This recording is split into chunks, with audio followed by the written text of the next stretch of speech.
Welcome to the What Women Weighs Women Talk series, where women share what they weigh. To weigh is to evaluate in the mind and consider carefully, arriving at an opinion, decision, or choice. What Women Weigh is your venue to promote you and your weight in life. And now it's time to speak to the Woman of the Month.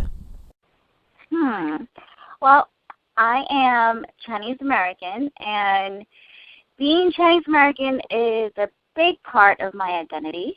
I think growing up Chinese and being a child of immigrants who came to this country as refugees is always a constant underlying theme.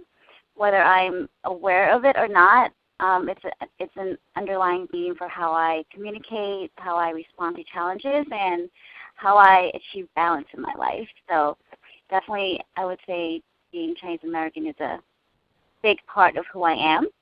And I would also say that I'm a very thoughtful and a very spiritual person.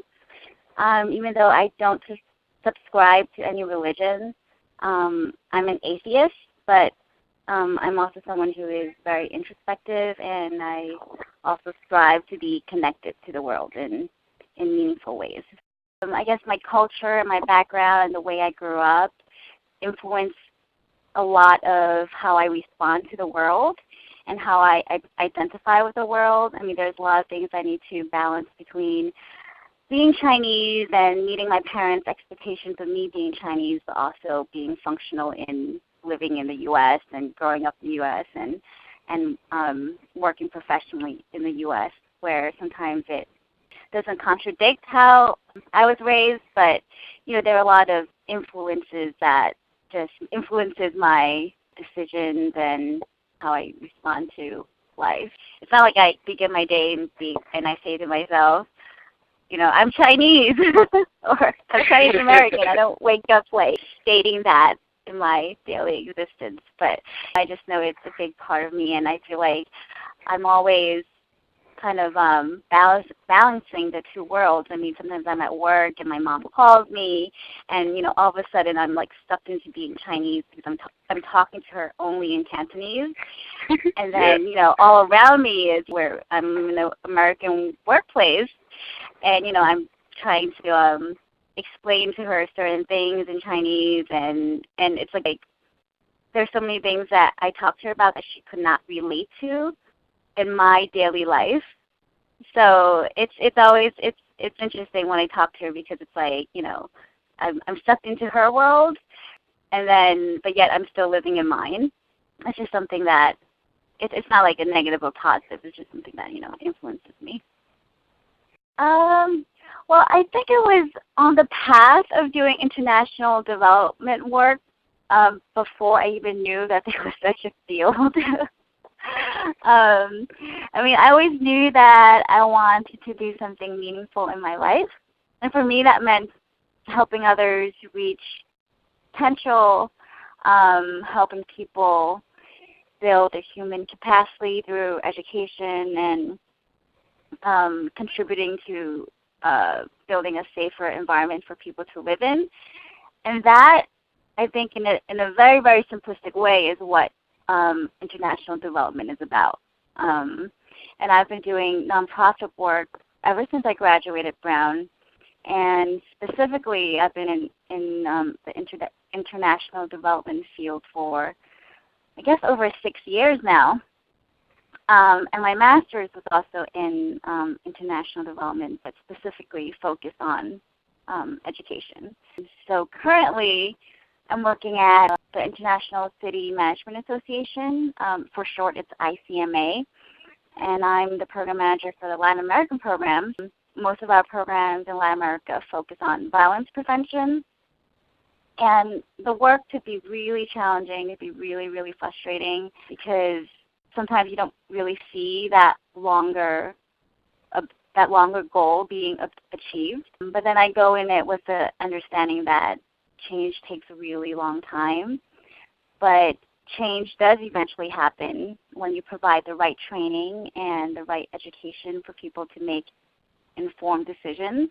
And I know that the more people learn through education, the more that they can improve themselves and their communities. So that's what that's what motivates me to be in this field, is knowing the potential impact that you'll have on an individual who can help their communities and larger. So that's why I'm in the field that I am in, even though on a daily basis, as you know, it's really frustrating. But I guess I can't really see myself doing anything else. Well, I was always academically driven when I was young, but I think that was the only way I knew how to be. When I was young, my parents always emphasized education, and they pushed me really hard. And at the time, I defined success as getting A's in school. But in college at Brown, I gained enough space from my parents that I discovered that I actually enjoyed learning. It wasn't just, learning numbers and memorizing formulas to get that A, but I actually, in school, discovered that I really enjoyed the process of learning. And I love learning about different people, different cultures, and different ways of living. So at Brown, in order to graduate with honors, I had to write a thesis for my major. And I majored in international relations and anthropology. And I decided to write my thesis on a comparative study of the Chinese community in New York City and Lima, Peru. And I still look back to my thesis as one of my greatest achievements because I spent half a semester researching and writing it. I was so passionate about the topic. I even traveled to Peru to conduct field research for 3 weeks. And I had applied for 2 grants from the university to travel there to conduct the research. So I didn't have to pay for my travel. So that was really great that the school gave me that opportunity to do that. But I think ultimately what sustained me through all the hard work was not because I wanted to get that A or I wanted to graduate with honors. That wasn't really as important for me. It was more because I truly at the time was really passionate about learning about the topic. It's something that carries with you. I mean, I think out of any skill that I have, I mean, it is like my language skills that are transferable. I feel like I could go anywhere with it. That's also a reason why I'm in international development, is because I started doing work with Latin America, and it was because of Spanish. And then I also could do work, that relates to China, and it's because I could speak Cantonese and Mandarin. So I definitely appreciate learning Spanish. And I mean, I didn't always appreciate it. I think I always kind of liked it, but I never appreciated it to the depth that I appreciate it now.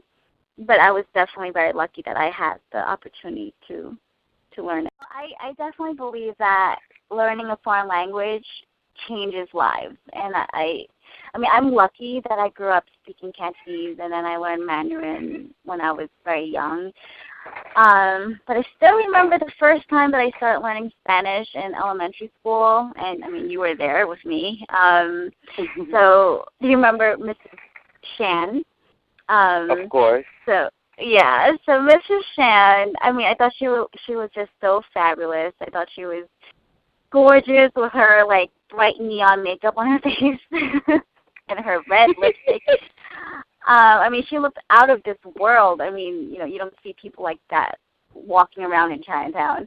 So, I mean, I loved Spanish class because of her, and it was also because of the way she taught us. I think she just really was so passionate about, teaching us Spanish, and she made sure that we learned well when we learned the right way. And I really, really thank her for that, and I'm really so grateful for, our elementary school for having a Spanish class for us, because I think it opened up my world. And I mean, at the time when I was that young, I couldn't really see beyond the walls of Chinatown. I mean, Chinatown was all I knew. But through learning Spanish, I realized that I could connect to so many more people. I could connect to, people who are across the continent. And not only that, you learn so much more about yourself when you learn another language. You just learn more about the way you think, And you learn about the way you think in, different ways because it's a different language. So I think it's just beautiful, and I think what I would love to do is to teach Spanish to elementary school kids when I'm, sometime later in my life. I think that would be the ultimate career that I would have, because I just always think back to how learning Spanish opened up my world, and I would love to do that for other children. Success. Well, I think actually success is pretty simple for me, maybe because I'm just a simple person. But I think success for me is to enjoy life. And for me, that is to continually be learning and staying connected with my friends and family, and also being a positive influence on people. And also, I guess, in very realistic terms, success also means that I am financially stable. I don't care for wealth or anything like that, but just being financially independent, and also so that I can be like a resource to my parents if they ever need me. And I just want to live a comfortable life, but definitely just enjoying life is if I'm enjoying my everyday and what I'm doing for the most part, not everything is always green, then I would say that I'm living a successful life. Because I love nature. The trees are green, the plants are green. They're providing oxygen to you. So I definitely see green as a positive color. Yeah, and I think it goes well with my complexion too. As I grow older. It's a good color on me. How they say the grass is greener on the other side. I think that's sort of the analogy I was thinking of. So, but green is a happy color for me. So, not every day is green.